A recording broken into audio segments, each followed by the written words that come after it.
everyone! It's Filipina Tita here and welcome back to my channel! At ngayon, gagawa tayo ng Korean rice mask. Kung wala kayong budget pambili ng facial mask kasi, ano ba to? Ang mahal-mahal. Huwag kayong mag-alala kasi yung bigas na kinakain nyo everyday. Tama ka! Gagawin natin yung facial mask. Kaya kung gusto mo ng malaglas kinamukha, stay tuned and watch till the end of this video. Tara! First, kumuha tayo ng 2 o 3 kutsara ng puting bigas. Gumamit ng short grain or medium grain rice tulad ng Japanese o jasmine rice. Sa akin, jasmine rice ito kaya goods na tayo. Next, you wash the rice really well, like super well under cold water.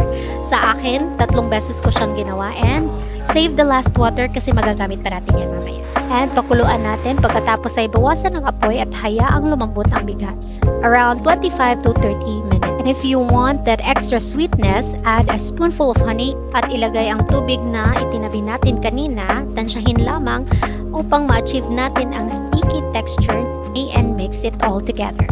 Makuha natin yung tamang consistency niya. And let it cool down a bit before you put it on your face.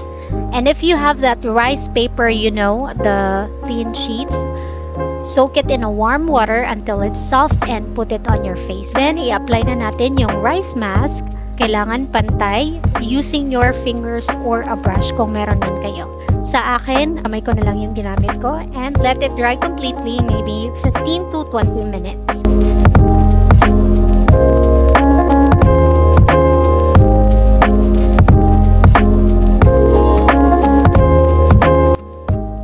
So, bakit nga ba espesyal ang mask na to?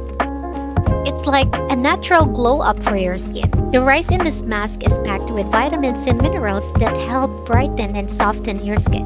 You can say goodbye sa mga nakakainis mong blackheads at whiteheads kasi this mask works wonders in unclogging your pores and removing impurities. And if you have any redness or inflammation, this mask has got your back. It helps calm down your skin and reduce redness. Want that natural dewy glow? Of course, this mask gives you that radiant look without any harsh chemicals. Basically, it's a game changer for your skincare routine. Just a few reminders, you can customize it to your liking. Feel free na magdagdag ng ibang kasangkapan or tweak the recipe a bit. Be gentle around your eyes and mouth because we don't want any accidents, right? Mahirap na. Don't let it dry out completely kasi over-drying your skin is not good. Remember that. Use it regularly for best results but huwag sobra-sobra. Once or twice a week is usually enough. So there you have it. Why not give it a try and see the difference for yourself? Your skin will thank you.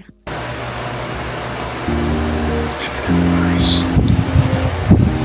Yun na yung vlog and I hope confident ka nang gumawa ng Korean rice mask. And don't forget to comment down below if you like this kind of videos. Like, share, and subscribe if you haven't yet. And I'll see you in my next vlog. Thank you so much. Bye! Ano yan? Yun.